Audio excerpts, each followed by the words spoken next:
Salut à tous, le 21 janvier 2021 est sorti le jeu Cyber Shadow qui est inspiré de jeux de ninja sur NES au niveau du gameplay et des graphismes. Le jeu de ninja NES le plus connu est Ninja Gaiden, mais aujourd'hui je vais vous parler d'un jeu moins célèbre, je veux parler de Blue Shadow.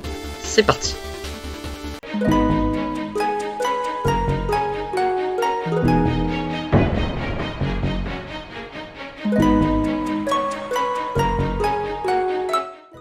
Blue Shadow est un jeu sorti sur NES le 10 août 1990 au Japon, en décembre 1990 aux États-Unis et le 25 juillet 1991 en Europe, où le jeu a été renommé car au Japon et aux États-Unis il se nomme Shadow of the Ninja, mais les Anglais n'aimant pas l'appellation Ninja l'ont donc renommé Blue Shadow. Il y a eu des cas similaires, par exemple pour Tortue Ninja sur NES, qui est passé de Teenage Mutant Ninja Turtles au Japon à Teenage Mutant Hero Turtles en Europe.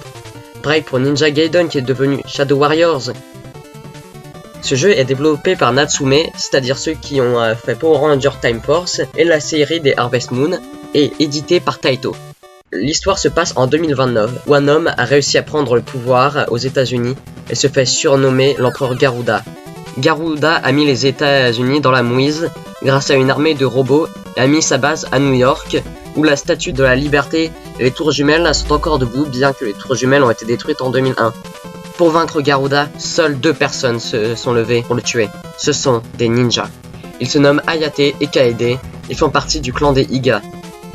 On peut jouer à ce jeu en multijoueur, ce qui est assez original pour un jeunesse et le rend d'autant plus facile. Le jeu est un action platformer à scrolling vertical et horizontal, où l'action y est frénétique, car les personnages sont rapides et réagissent directement. Les personnages peuvent s'accrocher aux plateformes et monter dessus. On peut utiliser plusieurs armes différentes comme le katana, qui frappe au corps à corps et est rapide, mais fait assez peu de dégâts, une chaîne qui frappe à distance, fait de bons dégâts et plus lente que le katana, ou des shurikens que l'on a en nombre limité. On pourra améliorer ces armes en les ramassant plusieurs fois. Les personnages disposent d'une super attaque prenant la moitié de la barre de vie plus 1 pour éviter de l'utiliser 2 fois et de ne pas se suicider bêtement. Pour l'utiliser, il faut garder le bouton attaquer pendant plusieurs secondes. Les graphismes sont magnifiques et on sent bien le côté New York post-apocalyptique, comme le 3e niveau où l'on voit l'arrière-plan de la ville détruite avec des immeubles en piteux état. Ce sentiment est accru grâce aux musiques composées par Iku Mizutani, qui a composé des musiques de Power Rangers Time Force ou du premier Metal Gear, et Koichi Yamanishi, qui a composé des musiques de Dragon Fight. Le jeu est composé de 5 niveaux, eux-mêmes divisés en plusieurs tableaux. En mode solo, quand on meurt, on ne recommence pas dès le début du niveau, non. On recommence au début du tableau où on se retrouvait, alors qu'en multijoueur, on recommence directement là où on est mort, jusqu'au game over, ce qui rend le jeu encore plus rapide. Le premier niveau se passe sur le pont d'un bateau sous une pluie battante, où l'on affronte des singes, des robots rampants au sol et des racailles. Après être arrivé à la fin de ce premier tableau, vous affrontez le demi-boss qui se bat en faisant des tacles. Après avoir passé un deuxième bateau, vous entrez dans une sorte d'entrepôt où il faudra sauter de plateforme en plateforme en tuant des robots humanoïdes armés de fusils, jusqu'à arriver au boss, qui est un robot cyclope volant qui nous tire dessus. Le second niveau commence dans un égout où des ninjas à la solde de Garuda veulent nous tuer en sautant depuis l'eau, puis au second tableau, on se trouve près d'une forteresse où des robots soldats nous attaquent, ainsi que des robots détachant leur partie supérieure et inférieure de leur corps pour nous attaquer à la fois sur terre que dans les airs. Le boss de ce niveau est un tank à la taille immense et aux détails importants pour de la NES, et pourvu de moultes armes. Il faudra réussir à lui monter dessus pour pouvoir détruire son cœur. Le 3e niveau commence sur les toits d'un New York dévasté, où les rares bâtiments encore debout ne sont plus que de vulgaires ruines d'une époque où l'Amérique se portait moins mal. Les différents tableaux se passent dans des immeubles qui sont aussi troués que de l'emmental, où nos ennemis essaient de nous tirer dessus depuis les étages supérieurs des immeubles. Le boss est un samouraï d'acier qui nous balance des parties de lui ainsi que des coups de katana.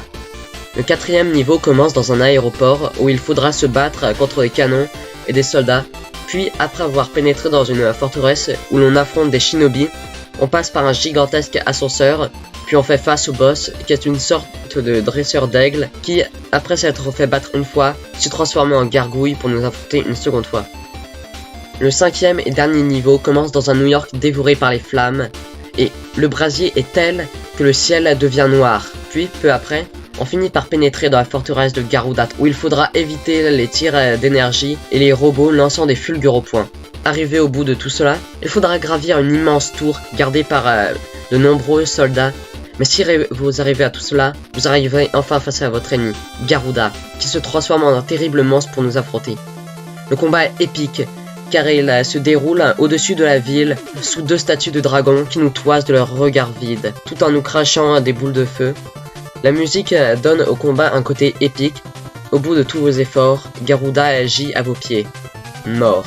Vous avez certes rempli votre mission, le tyran est mort, mais il faudra du temps aux États-Unis pour se remettre de cet apocalypse. Blue Shadow est un excellent jeu, noté à 10 sur 20 par jeuxvideo.com d'ailleurs. J'invite ceux qui le souhaitent à tester ce jeu car il est facile à prendre en main et dynamique. Merci d'avoir regardé cette vidéo, n'hésitez pas à vous abonner et dites-moi en commentaire sur quel jeu vous voudrez que je vous parle. À la prochaine, stay Lordent.